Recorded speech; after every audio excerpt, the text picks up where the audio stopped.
अस्सलाम वालेकुम। आज मैं जो ये वीडियो बनाने जा रहा हूँ बेसिकली वो स्पेशल विंडोज़ ऑप्टिमाइजेशन पे है। विंडोज़ वीपीएस या विंडोज़ आप अगर जो सिंपल यूज़ कर रहे हैं फॉर गेमिंग, तो इसमें मैंने पहले काफ़ी आर्टिकल्स लिखे हुए हैं। ठीक है, अभी मैं उन सबको प्रेजेंट एक शॉर्ट वीडियो में ही करूँगा। ठीक है, सबसे पहले हम वीपीएस ओपन कर लेते हैं, मैं साथ साथ आपको बताता भी हूँ।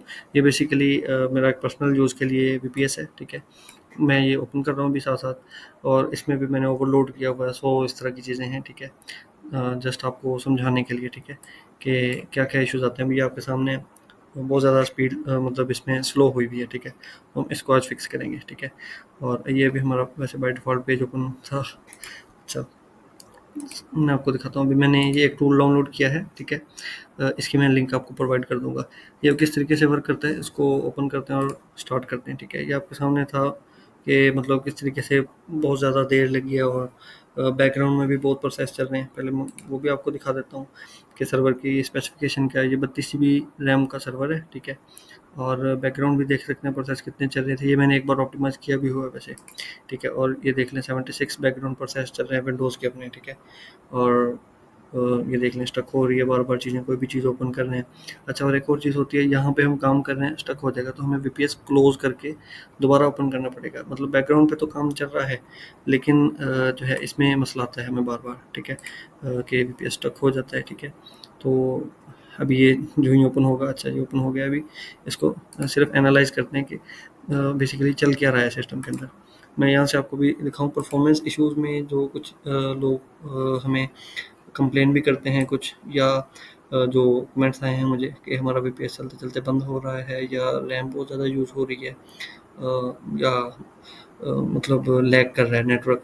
नेटवर्क के लैग करने में एक अलग सिनेरियो है। फ़िलहाल हम विंडोज़ की ऑप्टिमाइज़ेशन को देखेंगे। ठीक है, ये मैंने कुछ वैसे हल किए हुए हैं, तो वन बाय वन मैं आपको दिखाता हूँ। अभी सिर्फ आर्टिकल ओपन कर रहा था कि इसमें हम क्या-क्या कर सकते हैं। ठीक है, मैं इसमें दोबारा आपको बोल के भी बता देता हूँ। ठीक है, हमने सर्वर के रिसोर्सेज चेक कर लेने हैं। आप हमारे कंसोल से चेक कर सकते हैं अगर आपने हमसे लिया हुआ है, और अगर आपने किसी और प्रोवाइडर से लिया है तो उनके कंसोल पर जाएँ। ठीक है, दूसरा आपने अपना लोकल कनेक्शन देखना है, और उसमें आप वार्प यूज़ कर सकते हैं, या आप डीएनएस रिज़ॉल्वर लगा सकते हैं। ठीक है, ये गूगल और क्लाउडफ्लेयर के हमने ऐड किए हैं। ठीक है, हम भी यूज़ कर रहे हैं। ठीक है, अच्छा, वार्प कर लेंगे तो ये ऐड नहीं करना पड़ेगा आपको। उसके बाद आरडीपी में आपने फायरवॉल कॉन्फ़िगर करनी है। ठीक है, यूडीपी इन का जो रूल है वो सेटअप आपने करना है। ठीक है, और अगर नहीं करते तो इसमें यूडीपी का राउंड ट्रिप बहुत हाई होता है, जिसकी वजह से वीपीएस स्टक करता है। ठीक है, एडजस्टमेंट करनी है आपने, कलर डेप्थ बहुत लो रखने हैं, और बैंडविड्थ वगैरह भी। ठीक है, ये भी मैं आपको दिखाता हूँ कहाँ से करते हैं। ठीक है, दूसरे आर्टिकल पर चलते हैं,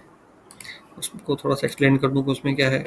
इसमें हमने बेसिकली जो है वीएमवेयर के थ्रू बताया कि Windows sorry VMware operating system की जो ऑप्टिमाइजेशन टूल है हम उसको यूज़ करेंगे, जो मैंने अभी ओपन किया हुआ है। और दूसरा क्रिस्टाइटस टेक का विंडोज स्पेशल टूल है। ठीक है, इसमें बैकग्राउंड की जितनी एप्लीकेशन है उनको ऑफ करने का, और उनका एनालिसिस, और फिर बाद में बंद करने का सारा तरीका है। ठीक है, एक चीज़ ये होगी। फिर एक और आ जाते हैं, इसमें हमने बेसिकली अपने बारे में बताया कि हम किस तरीके से सेटअप करते हैं। बेसिकली विज फ्यूजन के थ्रू, माइक्रोसॉफ्ट हाइपर वी के थ्रू करते हैं। ठीक है, कई लोग वीएमवेयर या प्रोक्समॉक्स के थ्रू भी करते हैं, मतलब कई कंपनीज। ठीक है, विंडोज़ में जो है लैगिंग की जो इश्यूज आ रहे हैं मैक्सिमम जो हमने नोट डाउन किए हैं वो ये सारे हैं। ठीक है, बैकग्राउंड प्रोसेस चल रहे होते हैं, आउटडेटेड चीज़ें हैं, नेटवर्क का लैग कर रहा है, जो इस पे हम स्पेशली बताएंगे। ठीक है, और मालवेयर वायरसेस हैं, या आप सिंपल एक वेबसाइट पे ओपन कर रहे हैं और उस पे भी स्पेसिफिकली जो है वो इशू आ रहा है,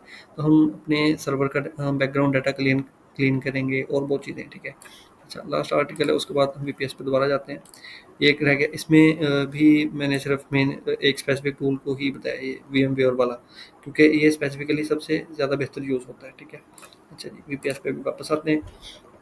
ये इसने आपके सामने ऑप्टिमाइजेशन की चीज़ें बताई हुई हैं कि कितना मज़ीद हम कर सकते हैं इसको, कि मतलब बैकग्राउंड पर ऑलरेडी कितनी चीज़ें चल रही हैं। ठीक है, हम इन सबको बंद करेंगे, बैकग्राउंड पे जो चीज़ें चल रही हैं। ठीक है, वो आपने सेलेक्ट कर लेनी है, जो चीज़ें आपको बंद करनी है। ठीक है, कॉमन ऑप्शंस उसने जो है वो ऑलरेडी सेलेक्ट किए हुए हैं। ठीक है, अच्छा जी, इसको ऑप्टिमाइज़ करते हैं। चलिए, मैंने बल्कि एक बार पहले भी किया था ये जी, लेकिन हम एक बार दोबारा कर लेते हैं। अच्छा, मीनवाइल जो है मैं आपको दूसरे टूल का इंट्रोडक्शन देता हूँ। ये भी जो क्रिस टाइटस विंडोज़ टूल है, आपने जाना है, ये कमांड कॉपी करनी है आपने, और पावर शेल में जाना है आपने। पावर शेल, सॉरी, ये ओपन हो जाए, अच्छा जी, ये ओपन हो जाए, दूसरा ओपन कर लें, सेम चीज़ ही है। इसमें आपने इसको ऐड करना है, ठीक है, बैकग्राउंड पे जब तक वो प्रोसीड हो जाएगा। अच्छा, ये ओपन हो जाएगा। इसके बाद ये देखिए, ये अभी तक ऑप्टिमाइज़ कर रहा है, और उसके बाद हम स्पीड वगैरह चेक करेंगे, ठीक है। एक बार रिस्टार्ट रिक्वायर्ड होगा। ये विंडोज़ की का यूटिलिटी प्रोग्राम जो है वो ओपन हो गया है, ठीक है। इसके बाद देखते हैं। अच्छा जी, ये अभी हमारे पास सारी एप्लीकेशन आ गई हैं। अभी जो हमें नहीं चाहिए, अगर हमने इंस्टॉल करनी है तब भी कर सकते हैं, क्लिक करके अनइंस्टॉल भी कर सकते हैं। अभी वो कह रहा है कि जी पहले सेलेक्ट करें, ठीक है। सपोज ये दो हमने किए हैं, ठीक है, अनइंस्टॉल कर सकते हैं अगर ये है बीच में सर्वर में। विजुअल स्टूडियो 2022 को अनइंस्टॉल कर देते हैं, ठीक है, क्योंकि इसके अंदर मैंने किया हुआ था, ठीक है। और इस वजह से इसने अनइंस्टॉल का ऑप्शन दे दिया। अब ट्वीक्स में जाते हैं। ट्वीक में भी जो चीज़ें आपको नहीं चाहिए, जिस तरह से ये काफ़ी डिसेबल के ऑप्शन हैं, वो आप जो है वो ऑफ कर सकते हैं, ठीक है। इसके बाद मतलब जो चीज़ें आपको चाहिए वो आप ऑन कर लें, ठीक है, बाकी ऑफ करने की ज़ाहिर बात है उनका कोई काम नहीं है। जिस तरह से सर्च का ऑप्शन है, कोई भी वीपीएस में आके ये काम नहीं करता, ठीक है। वीपीएस को बेसिकली डिफरेंट पर्पसेस के लिए यूज़ करते हैं, अमेज़न के लिए, फास्ट अपलोडिंग के लिए, तो उन चीज़ों के लिए ऑप्टिमाइज़ करें, बाकी चीज़ें बस। अच्छा, ये इसने भी जो है वो ऑप्टिमाइज़ कर दी हैं सारी चीज़ें। हम जनरलाइज़ में आके कुछ चीज़ें अपनी सेट कर सकते हैं, ठीक है। पासवर्ड नहीं हमने वो करना, तो लोगों लोगों ये वो इस तरह की चीज़ें जो हैं।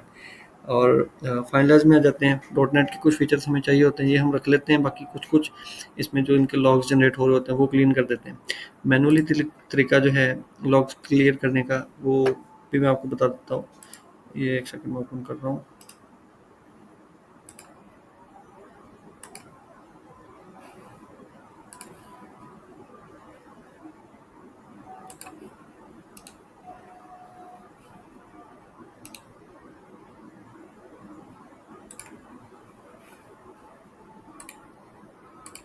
टास्क बार लॉक की हुई थी मैंने, भी ये ओपन हो गया है। आपने इसमें जाना है जिस पीसी में, यहाँ पे आप जाके सेलेक्ट कर सकते हैं, ठीक है। जो चीज़ें यहाँ से डिस्क क्लीनअप है, और इसमें से जाके आप सेलेक्ट कर सकते हैं जो चीज़ें आपने मैनुअली तौर पर क्लीन करनी है, ठीक है। अच्छा जी, एक बार इसको भी रिस्टार्ट कर लेंगे हम, ठीक है, इसको क्लोज कर देते हैं, ठीक है। मैं आपको अपने कंसोल पर लेकर चलता हूँ जहाँ से हम इसको रिस्टार्ट कर सकते हैं। अभी ये चीज़ यहाँ पे, अभी ये देखें, इसकी करंट यूजेज यहाँ पर ये लाइव शो हो रही थी। रिस्टार्ट करने के बाद देखेंगे, क्योंकि ऑप्टिमाइजेशन के दौरान काफ़ी चीज़ें जो है वो फिक्स हुई हैं इसकी। ये रिस्टार्ट कर देते हैं, उसके बाद दोबारा इसको ओपन करेंगे। अच्छा, जब तक मैं जो आर्टिकल में मैं चीज़ें एक्सप्लेन कर रहा था, कि आप किस तरीके से इसको मज़ीद कर सकते हैं परफॉर्मेंस, ये 6 स्टेप वाली जो थी, इसमें यहाँ पे आ जाएँ। जो रिमोट डेस्कटॉप की मैं सेटिंग्स बता रहा था, वो हम किस तरीके से करेंगे। सारा पैनल ओपन कर लेते हैं। अच्छा जी, सॉरी, कैंसिल करके, अच्छा, आपने जब यूज़र आईडी पासवर्ड दे देना, मैंने ऑलरेडी सेव किया हुआ है। अच्छा जी, आपने यहाँ पे जाना है, डिस्प्ले में जाके आपने ये लार्जेस्ट करके हाईएस्ट कलर सेलेक्ट कर लेने हैं। मैंने काफ़ी चीज़ें ऑलरेडी ऑफ की हुई, मैं दोबारा बता रहा हूँ वैसे आपको। अच्छा, अगर आपने माइक या बाकी चीज़ें ऑन करनी है, तो आपने यहाँ पे record from this PC on कर लेना है, और प्ले ऑन दिस कंप्यूटर, ठीक है। ये करके आपने वीपीएस के अंदर जाके सेटिंग करनी है, ठीक है। और जो डिवाइसेस यहाँ से कनेक्शन करवाना चाह रहे हैं, एक्सपीरियंस में मैंने सारी चीज़ें ऑफ की हैं। डेस्कटॉप बैकग्राउंड, मतलब जिस तरीके से मैंने एक पिक्चर लगाई हुई है, ये भी नहीं लग सकेगी, मतलब फुल ऑप्टिमाइज़ किया हुआ है सिस्टम को। और ये वाला बिट मैप कैशिंग, इसको भी ऑफ किया हुआ है, बाकी सारे भी ऑफ हैं, ठीक है।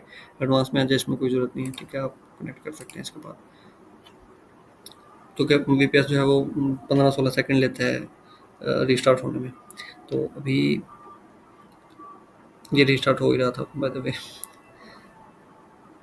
तो ये आपके सामने लोड हो गया हुआ है, ठीक है। अभी इसके जो है हम बैकग्राउंड टास्क या बाकी चीज़ें देख लेंगे। अभी ये आपके सामने बिल्कुल भी लैग नहीं किया, ओपन किया है और फ़ौरन स्मूथ है, ठीक है।